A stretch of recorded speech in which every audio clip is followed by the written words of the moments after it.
Hello, and welcome to a look at Guilty Gear Xrd. Is it Xrd or Xrd? I think it's Xrd. But yeah, here's the intro. You don't need to watch the intro. You don't need to know the story. It's complicated. It's anime as hell. If you're familiar with the other Guilty Gear games, I think it's a continuation of the story, maybe. I haven't played a Guilty Gear game since XX/, I think. So it's been a long time. Alright, let's just dive right in without any kind of further ado. Let's look at the modes. Alright, in battle we have arcade versus in mom. Yes, mom. But this is actually not about your mother and how well she can cook, but it's actually about collecting medals and increasing the character of your choice's stats, and then going further down the line. It's kind of like the Abyss mode in the Blaze Blue. I think they also had something like that in Persona as well, but that game had like level ups and stuff like that, so it was a little bit more intricate. Versus an arcade is what you would expect. Arcade mode is actually interesting because basically it is the beginning of the story mode. Each character has their own arcade story mode with their own beginning and end, and the story mode actually follows up directly after the conclusion of the arcade mode of each story. Practice, you have the tutorial, you have the challenge, mission, and training. Training is, basically you just get in there with a CPU dummy, see what you can do. Mission is actually kind of interesting. Let me just show you an example of what a mission is. So in a mission, it tells you strategies that go beyond just combos, taking advantage of let's just go into one and I'll show you what I'm talking about.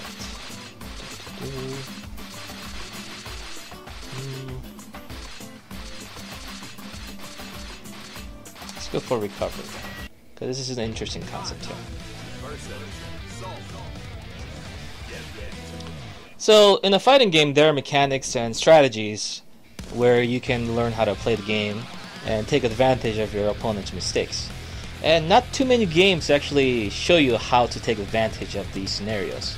But in Guilty Gear Xrd, they decided to show you basically a lot of strategies and little things that you should know in order to be successful against other players, or even the CPU. So this one basically tells you that it allows you to recover. You can use a recovery when they don't use the perfect timing for their combos. And you can just basically get out of their attacks in the middle if you press the button fast enough. Let me press the button second harder. And there you go. You just get out of the attacks. And it teaches you these like simple but very essential things. And there's a lot of them actually. Let's go to another one.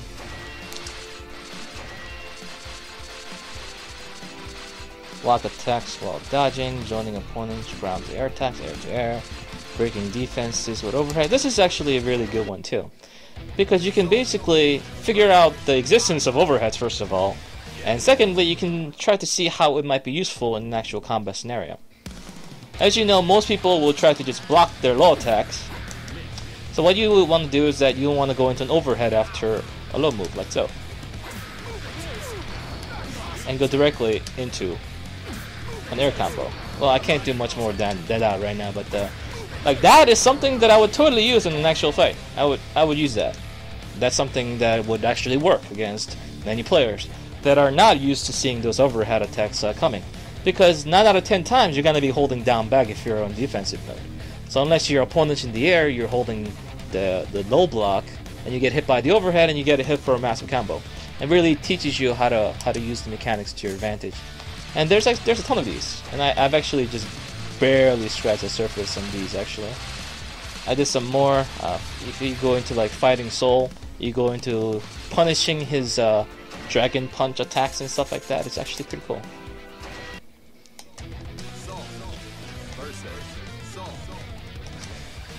So Soul has a very powerful dragon punch, or dragon punch DP. It's called Volcanic Viper. It's got invulnerability frames, but it's got a very long recovery time in where you can punish him freely.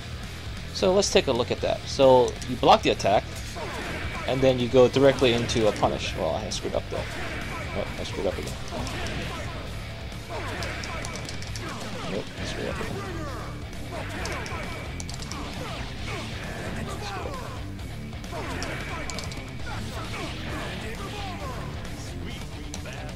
Well, I screwed up because I didn't do that combo the right time over and over again, so let's try it again.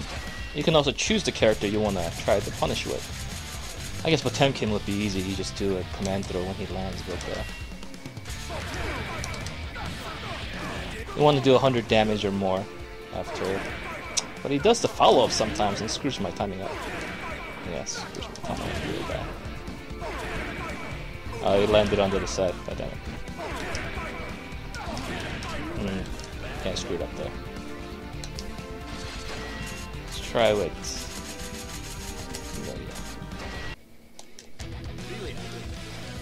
But these are like little telltale signs that you're gonna want to be looking out for when fighting against certain characters.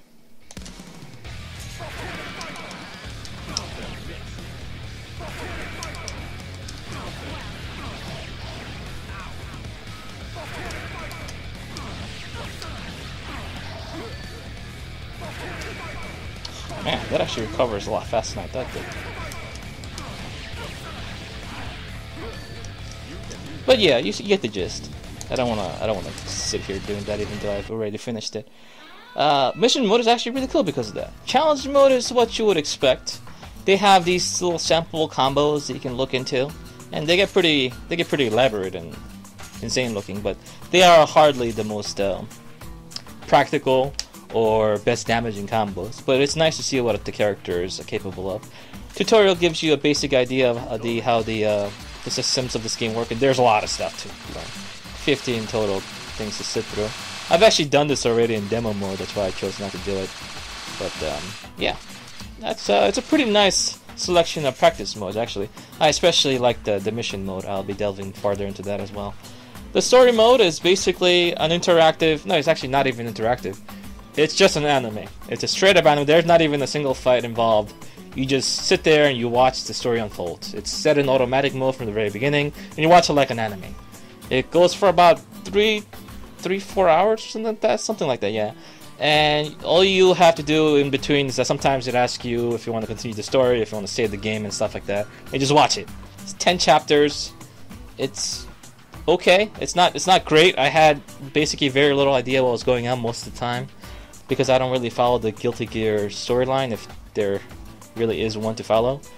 And but one nice thing is that there is actually a library selection where you can kind of look at key I guess words and stuff like that people say.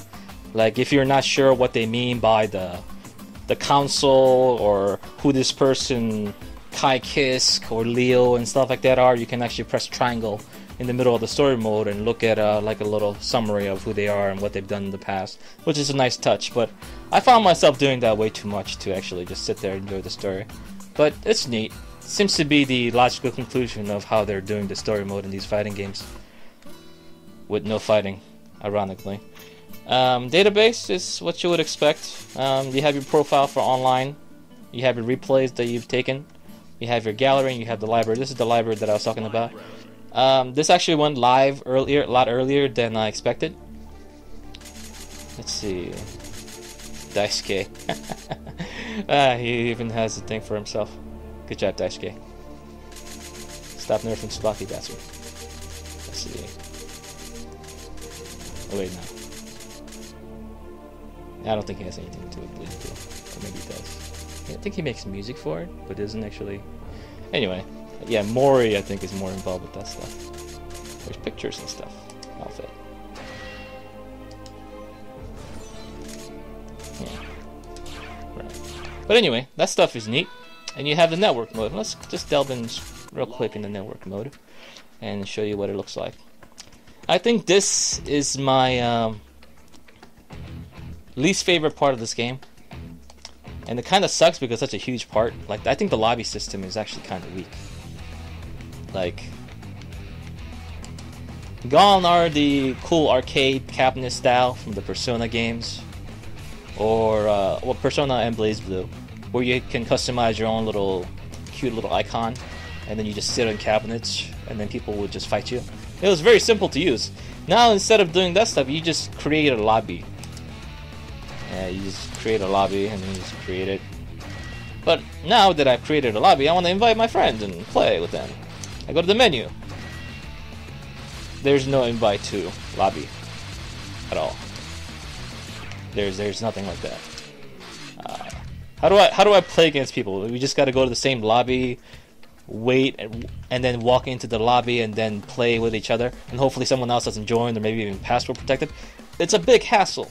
They should have just allowed you to make your own room and just be like, hey, just join my game. So I just go create thing, and let's see if this works. Yeah, I can't. How do I invite people? Is there a way that I can do it? And I just don't know. I'm not sure, but there isn't. But the actual netcode seems to be fine. It's not the best, but it's okay. And the options, the only thing that really matters is that there is the inclusion of both Japanese and English voice acting for those who care now. Well, with that, with all the functionalities out of the way, let's actually play a game. I think I have the arcade mode set to 1 match each because I was doing some arcade mode stuff earlier.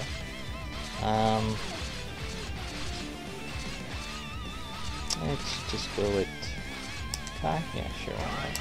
I don't really use this guy too much, but whatever. As long as I can ride the lightning, it's fine. As you can see, every arcade mode starts out with like a little story section, fully voiced for what little there is. Apparently, our intel was correct. Unfortunately, this makes the Opus's activation even more worrying. It is entirely possible The Guilty Gear games of old were using 2D sprites, but now I think they're using 3D cel-shaded models, which have, which while sharing a lot of the animation styles, just look just so much better. I think, well, it's interesting because I think the 2D sprites have certain charm to them that these 3D models can't quite grasp, but at the same time they just look so much crisper. So if you're not nostalgic about the old style, I think this will just clearly look better for you.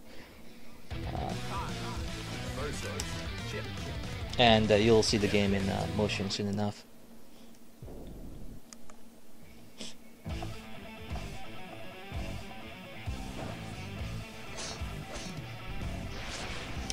So crisp.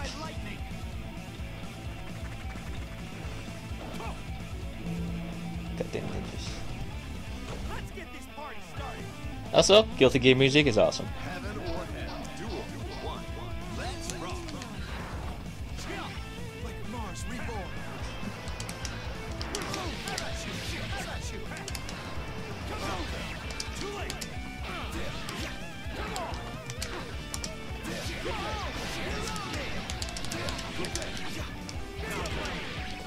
Use card.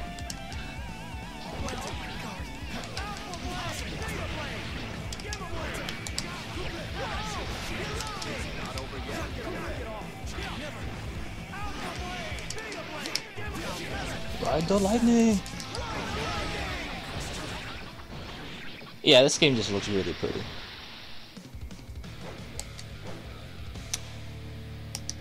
You thirst for a victory without compromise, and trust.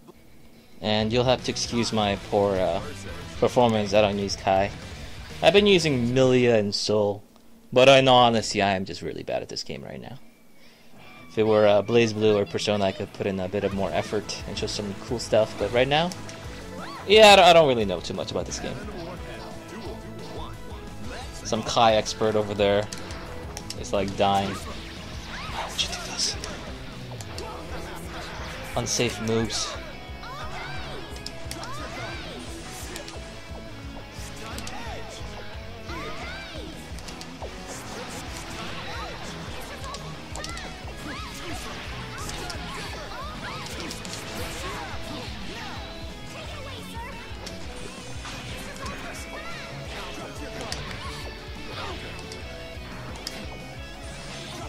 Stop blocking my overheads, bitch.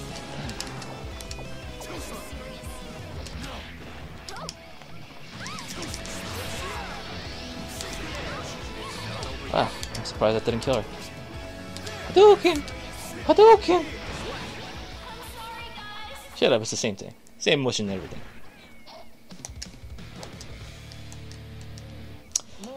This game has an unwieldy amount of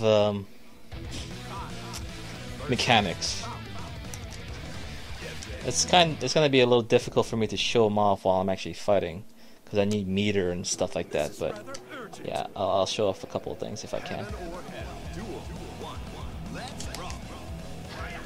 Ugh, that reach.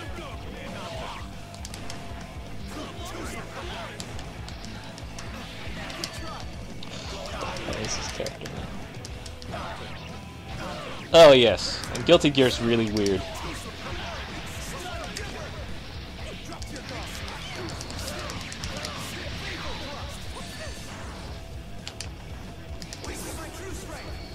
Damn it!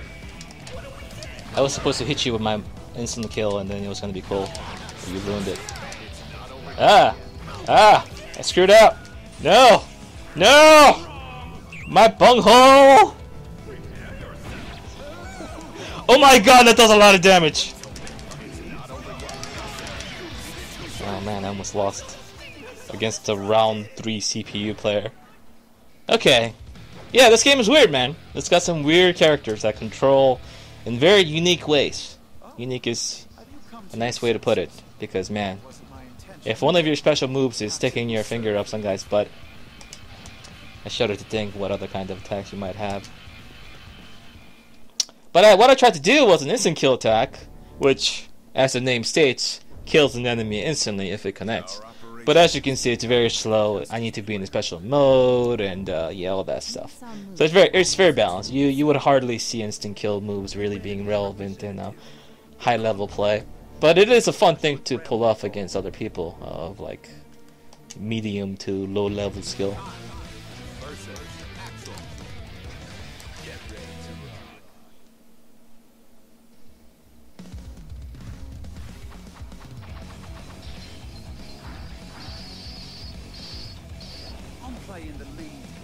Yeah, okay, actually. Cool punch, bro.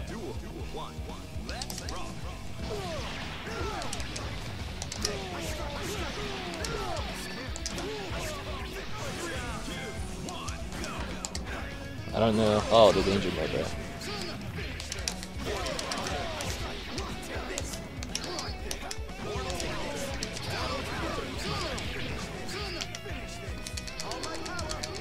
Gotcha.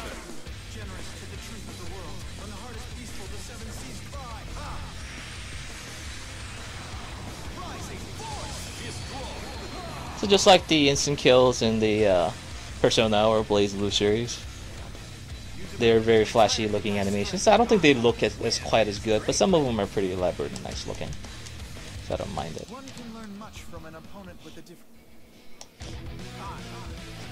Yeah, here's another weird guy, brand new introduced for Xrd. Xrd.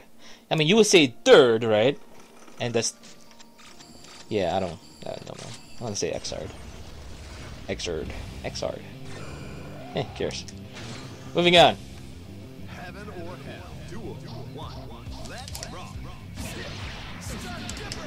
What? How did that not hit you?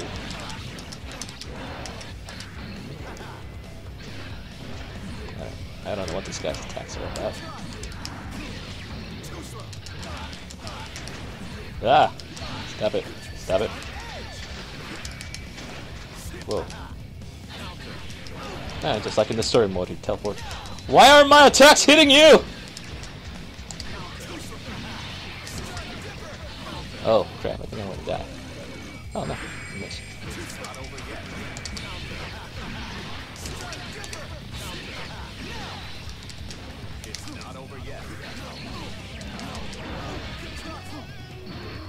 Oh, I don't know what that was.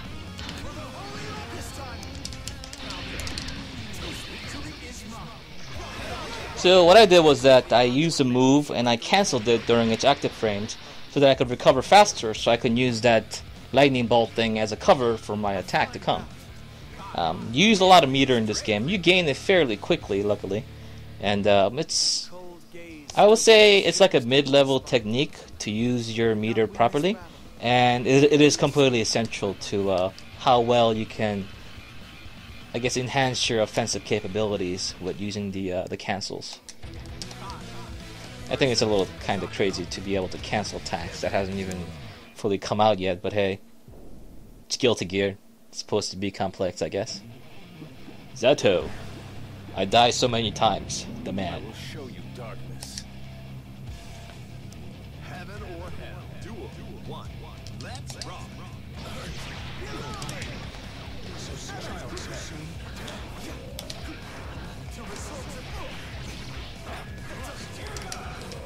Like that. Why do my attacks keep missing people?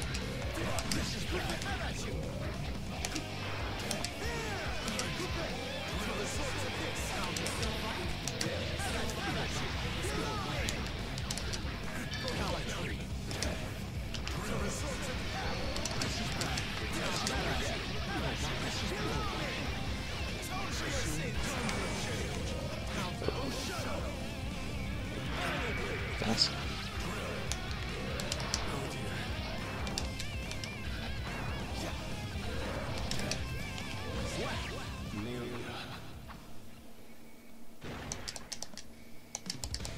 I'm almost there, so I'll just show you the final boss of the arcade mode and then basically end things, because I think I've gone through most of what makes this game kind of crazy. Yeah, blah blah blah, story mode, blah blah blah. There's Soul Bad Guy. Not to be confused with Bad Man. Bad Man. Man Guy. Yeah. Hey son. How's it going over there? You've been doing well since I left you in this care of this madman? Ever since you were born? Because that was a good idea. I'm a good dad. I haven't gotten my Father's Day gift from you though. I'm sure it's just been lost in the mail. Okay. I'll talk to you later, son. All right. Okay. Yeah. No, Soul. No. Stay away, Soul. No, Soul. No, stop DPing me, Soul. Jesus. I'm gonna lose.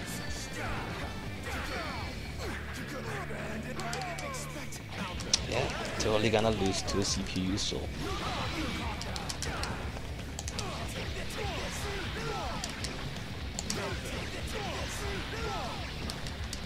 I like that combo.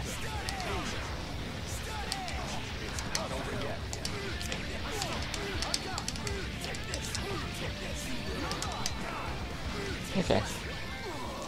I've been here for years. Don't know what that means, but yes. Alright, shut up, Soul. I mean, you see some pretty elaborate looking combos in this game. And I don't even know this character. Just by using the cancels at the right times, you can make some combos on the go. Really, it's quite simple.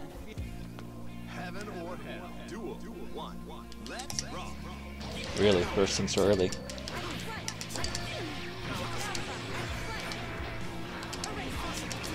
I'd like to get out of the corner now. Thank you very much.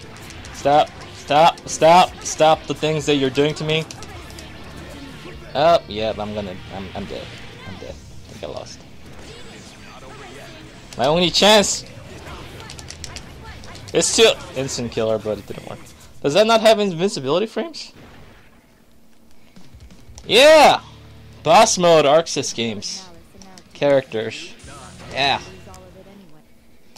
They're powered up slightly. She's actually not that hard, I'm just bad at this game, but hey.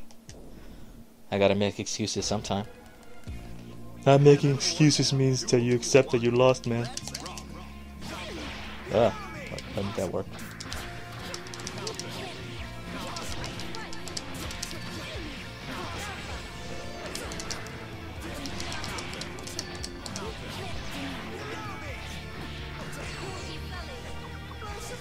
No, thank you.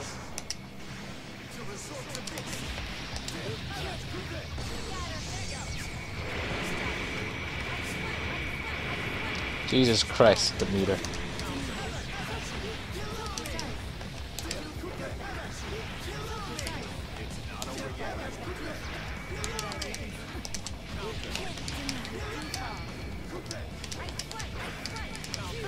Ride the lightning!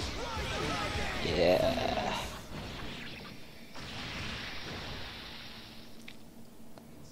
We can still make it in time. There's an ending cutscene and it's over. Well, not technically, I think I gotta skip one more stuff. You can find out all this stuff for yourself if you're actually interested in story, but you probably shouldn't play this game for the storyline. It's not the worst story mode I've ever played through, because you don't really play through, you just watch it like an anime. But if you're not familiar with the Guilty Gear characters and storyline, it was very difficult to follow actually. But it is what it is. It's not quite as long as the Persona or BlazBlue storylines either, since you just watch it from beginning to end. But that's not really a negative thing, honestly. Yeah, more money. And the reason why I care about that is because there's, you know, in typical ArcSys form, there's a character that you have to unlock by spending 200k, which I don't have. Stupid game. I still need to get like 50k. Sucks, man. I want to buy all this other stuff, but I can't because I need that monies. As far as characters goes, there's 14 unlocked from the very beginning, which isn't too much, but it is expected from first of the series and the new engine / system. And that's how they did it for, I guess. Well, I guess that's yeah, like if you think about the first Street Fighter 4 and how many characters that game had, because it was working on a new engine and stuff like that, then you get the kind of the same idea. And how many characters there are now in Street Fighter 4, then you can kind of see the trend of fighting games in general and how they proceed down the line. There should be a DLC character coming on launch day, Alphet, free for download. Another character called Leo, available for I think like $5.99 or $5 or something like that later down the line, maybe a week or two afterwards. But yeah, that's Guilty Gear Xrd. I like the game. It's just been a little difficult for me to play in some ways because I haven't been able to identify what a particular character that I really want to delve into and spend my time in training mode and learn the in and outs. But as far as the actual game, the way it plays, the way it looks, it's great. I like it a lot, and I'm sure many other fans of the series will like it too. Even, I guess maybe the true hardcore fans might not, but I think newcomers will find this a pretty cool experience. Alright, that's it. Thanks for watching.